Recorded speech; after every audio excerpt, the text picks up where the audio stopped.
Hello everyone and welcome to Altcoin XP. My name is Anthony. Today's story revolves around Hive.one and you guessed it, Maria Paula Fernandez and Chelsea Palmer, who used threats of violence and character assassination to coerce developers into submission to their ideals. I guess I'll start off by telling you what Hive.one is. Hive.one is actually a much less complex project than I originally assumed when I first heard about this a few weeks ago.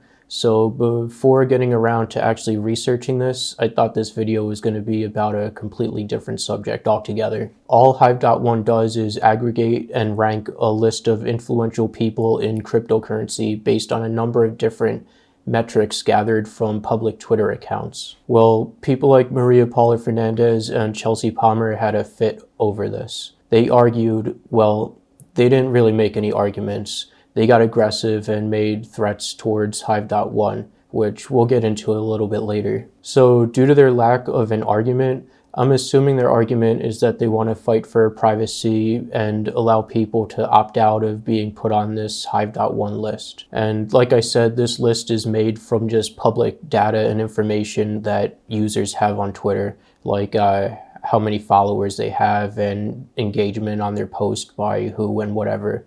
So Maria and Chelsea believe, and again I'm assuming because they didn't really clarify their arguments, they believe that people who have public Twitter accounts speak out at public Twitter conferences and gatherings and influence their crypto community via their online presence should be able to opt out of anything that shares information they've chosen to make public via Twitter. The issue was that in Hive.one's initial form, there was no way to opt out other than by making your Twitter account private, which you would assume that if privacy is a concern of yours, you would be using a private Twitter account or a pseudo-anonymous Twitter account in the first place. Anyone who is serious about privacy would do that. Yet Maria and Chelsea decided to ignore any common sense and use their own ideals as an excuse to harass and bully Hive.one into submission. In my opinion, and maybe I'm out of the loop, which is likely, I don't even see Hive.one's list as being that influential to the crypto community. The people who have influence in the community already are known, or at least easily known with a little research and just by looking at news articles and stuff.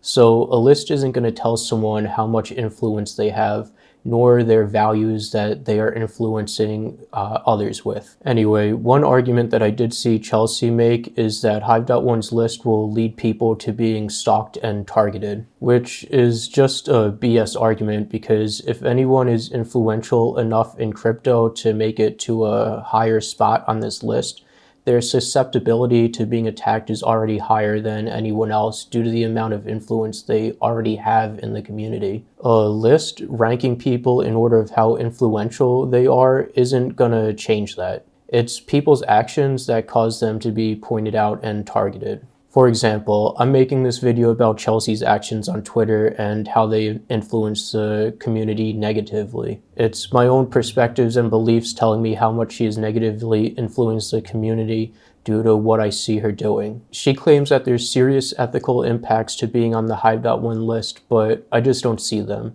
People are influential in crypto despite of them being on a list, and people can find out who is influential in crypto just by reading any news articles and being a part of the community like I just said before. And no one is going to speak out against them unless the person speaking out is already a part of the community and invested in it.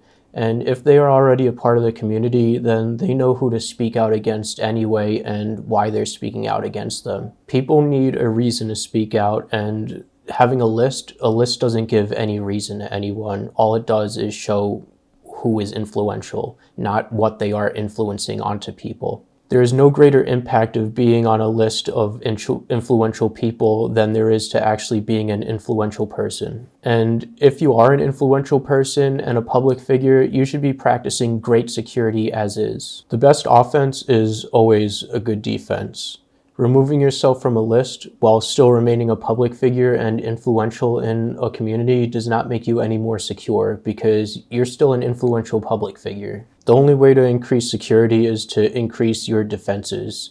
Increase your physical security, emotional endurance to criticism, and learning to provide good counter arguments to it, as well as increasing your defenses to attacks. If you're unwilling or unable to do that, then the only other option is to stop speaking publicly. If you can't stand the heat, then get out of the fire. Also, Chelsea's statement of, "But you are launching it in a subculture where non-public figures can be targeted and even attacked in person for their views or perceived crypto holdings." Well, for one, if someone is concerned about their safety, I'm sure they wouldn't really put themselves into a situation where they could be publicly attacked. But it also seems to me that she thinks there is not a distinction between an influential person in crypto and a non-public figure. If you are influential, you are a public figure, simply by the definition of the word influential.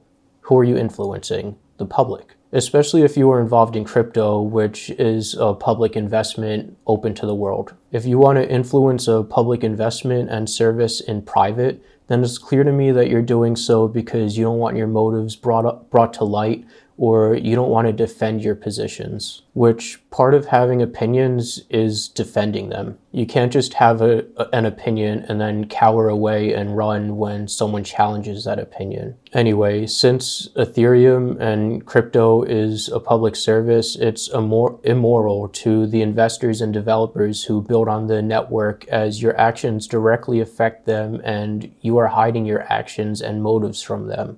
So your actions are affecting their investment and their developments on the network. Also, anyone who has crypto holdings should educate and put into practice how to secure them anyway, instead of relying on a third party to remove them from a list that might attract attention to them. Put security in the hands of yourself, because you can't rely on anyone else. Like I said before, not being on a list doesn't stop them from being an influential public figure with crypto holdings, nor does it stop people they know in real life from exploiting their weak security. I realize also that I'm not talking about the harassment these people have included in their messages.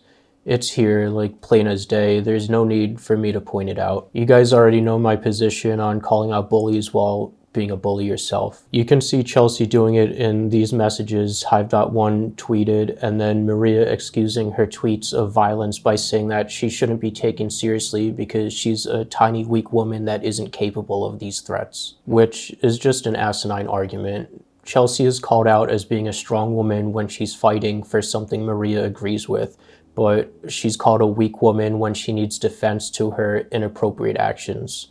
Which one is she? Because she can't be both. I'm also including these tweets by Maria calling out hive.one for saying they were open to comments but didn't listen to her. So that's why she got aggressive. Maria doesn't seem to grasp that being open to comments doesn't mean that people need to do what you say just because you commented. Anyway, like I said, this bullying has unfortunately worked. And a week after hive.one posted their opt-out policy, they updated and republished it to let anyone opt out if they email them and ask. However, they state that they're using their discretion on who can opt out. They say that they will not remove people from the list who are clearly public figures and influential in crypto, which I'm unsure how they'll determine this without devoting time and resources to analyzing each individual before making a decision. Also, they need to verify the email accounts that are associated with the person's Twitter account as well, to make sure that someone else isn't asking on someone else's behalf to remove them. What I mean is, like, I can email them with like vitalik@gmail.com and say, "Oh, can you remove me from Twitter?" and whatever. So, I think that they did say that you have to DM them on Twitter. So yeah, that would resolve that issue. Anyway, I have a hunch though that if you harass, threaten, and bully them, you can get removed from their list despite their rules. I guess I do also want to break down their reasoning for allowing opt-outs, but I also do understand that they were under stress, so their logic isn't really sound because they were under the stress of being bullied and harassed. But first, they used the analogy of a car mechanic posting his phone number in a phone book than a magazine publishing a list of mechanics' phone numbers they found in the phone book. They argued that mechanics may not like this because the magazine is bringing them more attention and making their phones ring too much, so they should be allowed to opt out of the magazine to stop their phones from ringing off the hook. The problem with this analogy is that in this analogy, the source of influence is coming from the magazine, aka hive.one, and not from the mechanics, aka the Twitter users. The analogy states that if it wasn't for the magazine, these mechanics would not be getting phone calls.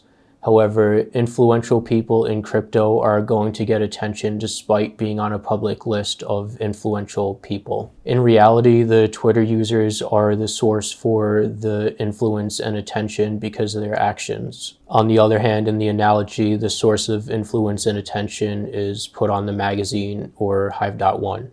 Therefore, this analogy is invalid because it doesn't correlate. They also correct a previous analogy they used about a person going on a TV talk show and then a couple magazines writing about them afterwards as a result of the talk show. Again, you're putting the source of influence on the talk show and not of the person themselves. But to continue on with my argument, then the person informs the magazines that he is a private person and does not want to be put in magazines.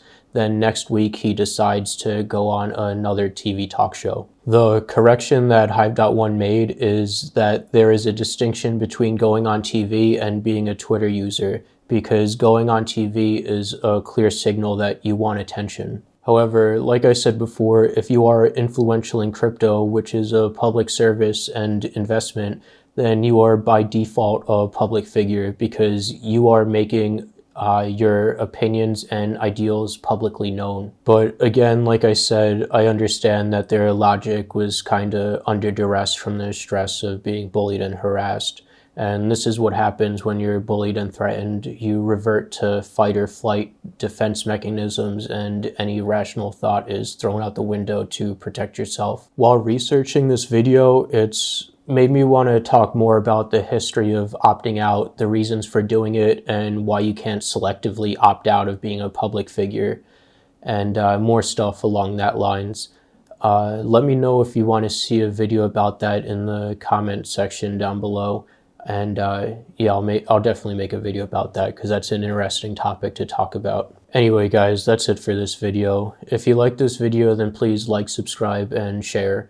Also follow me on all social media, and if you want to support the creation of more videos, you can donate Bitcoin or Ethereum, or you can support me on Patreon for some out-of-this-world rewards. Well, maybe they aren't so out of this world, but part of having a YouTube channel means I have to be a salesman sometimes.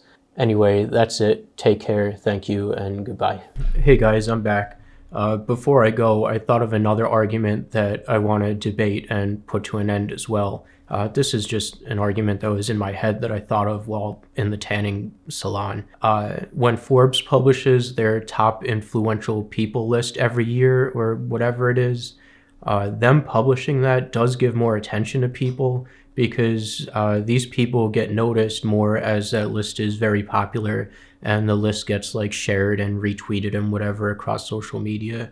However, the reason this isn't comparable to the hive.one list is because their list is a running list. So there'll never be any hype around it. There'll never be any anticipation for it to be released or any talk about it after it is released because it's always released. Hype and attention, like what we're talking about, a list generating, it works like a market bubble. Like everyone runs in all at once when it's released, and then it slowly dies down and all that. All right, take care, bye.